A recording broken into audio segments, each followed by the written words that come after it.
Carly Rae Jepsen, Call Me Maybe on Radio 1. It's 5:10. Hey, Rihanna. Hi. Trending. I know. All the cool kids. That's so cool. That's so exciting. Hashtag hate being 22. Trending's big, isn't it? Trending's enormous. All the cool kids want a trend, don't they? And you're number 1. Well, /2 now. 2 underneath. Mention someone who has a pretty face. Go on, mention someone who's got a pretty face. Rihanna from Films. Thank you. Wasn't digging at all. What loving. If you missed the Taylor Swift video, the version that I did of it is on YouTube now. Hashtag hate being 22. And on Facebook. And on the homepage. Blah, blah, blah. Boring. Right. Secret Teacher. This is a good one this week. I've just read through it and it is hilarious. I've just read through. just preparing. Well, we get a delivery from our secret teacher every week, and it's always a surprise to read it and you go, what the hell is going to happen this week? So if you're a new listener to the show, welcome, but you will have missed the whole series of Secret Teachers. So the whole point of it was to find out what it's like to be a newly qualified teacher at the start of the year, because we all know what it's like to be the student. We've all been there. We've all been scared by the bigger kids at school.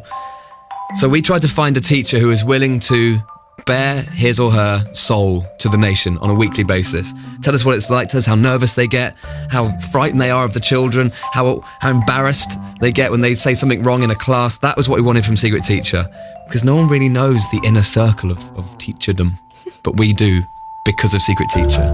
So we scoured the land with a bit of persuasion. We found someone who was willing to share with us exactly how they felt. The identity of the teacher is kind of anonymous, but she's given away so much stuff that if this person is near you in your life, you'll know that it's You that must have person. figured this out. I'm amazed this hasn't come to light. I know. I met someone last week and they went, surely they know. Is it real? Sadly, it is real, yes.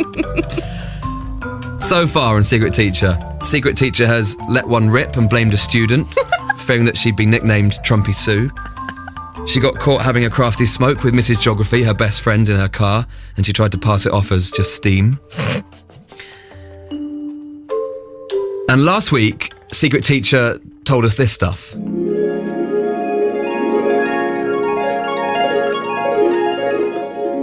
So the formation in which the kids sit is arranged very delicately. So they need to be placed in positions where they can help each other and get the most work done.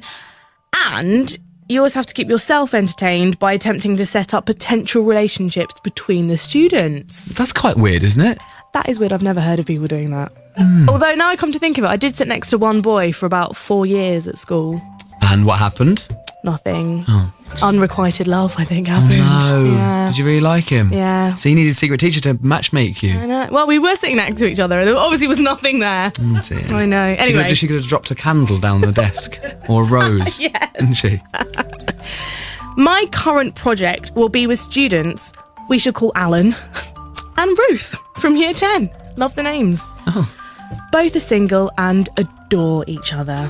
Now, Miss Geography, my best teacher friend, teaches them too and is doing the same in her class, so I'll keep you updated. So that was last week on Secret Teacher. And Alan and Ruth make another appearance this week. We'll go through it next. Have you got your best overacting ready?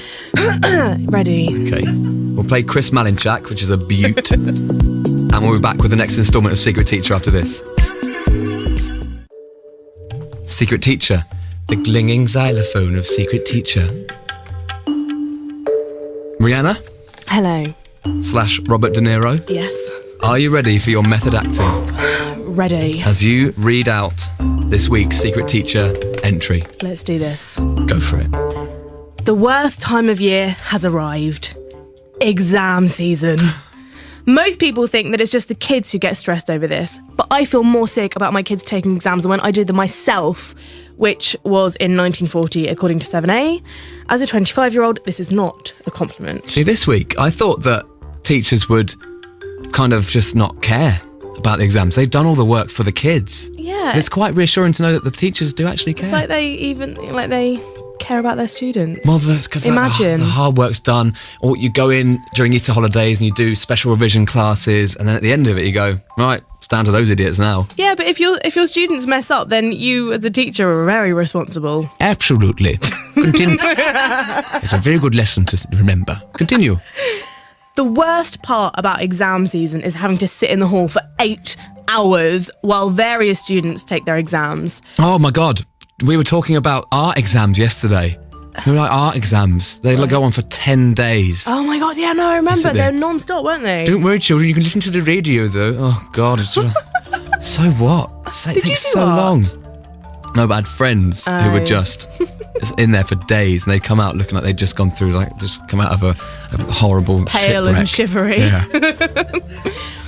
You've heard a couple of these games through previous Secret Teachers, but the best one by far is Pac-Man. Here's how it goes. It's me, Miss Geography, a handsome teaching assistant, who I embarrassed myself in front of. Wasn't he called Brad? Yeah, Brad Fit. Fit Brad.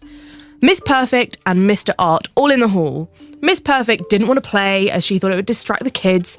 I would have listened to her if she wasn't wearing the clippy, cloppiest shoes known to man. Noisy shoes in exams are a huge no-no. Amateur. It's the worst thing when there's something that's distracting you in an exam. You can't get, whether it's a ticking clock or a teacher who keeps sniffing or coughing or someone pacing up and down next to you, or a creaky, if you're in the gym or something, or in the sports hall where the floor's all old and it just creaks and you're sat next to a creak, it's the worst thing ever. I had to invigilate once and I used to What? I used to work in a school. Are you being a secret teacher now? Or? No, I used to work in a school. I used to do a bit of invigilating on the side. Did you? Yeah, and I used to go on around, the side. And I used to go around in my tights. What? Oh, a bit of invigilating on the side. You don't do that on the side. It's one of the most glamorous jobs in the world. Anyway, I wish I'd known about Pac-Man. Sorry, right, let's go to Pac-Man. Yeah. What happens in Pac-Man? So in Pac-Man, you have the ghosts, Handsome Brad and Geography, and Pac-Man, me. So my aim is to navigate between the students to answer queries and give out extra paper while avoiding the ghosts who are chasing me. I say chasing, but actually they're walking at an incredibly slow pace. So it's actually really good fun. So they're the ghosts, and she's Pac-Man. She's Pac-Man. Okay. Do you reckon that she has to wear yellow on the days that she's invigilating? Yeah, I would. What a great idea. She hasn't said what happens when they catch up with her. And they chomp them up. Go. Yeah, but you can't do that at an exam. By the way, update on Alan and Ruth. Remember the two kids who I sat next to each other last week? I got them to act out covalent bonding, where two atoms share an electron. That's what I love about this feature. You learn. Thanks. Get back into character. Sorry. Stop breaking the fourth wall. By making them hold hands, there was lots of giggling and blushing, and to hurry things along, myself and Miss Geography have put them on break duty together, so fingers crossed. Oh, things getting steamy at break time. That's what it'll be. Well, thank you very much. Another excellent secret teacher. There'll be another one next week. Yeah. What was that noise?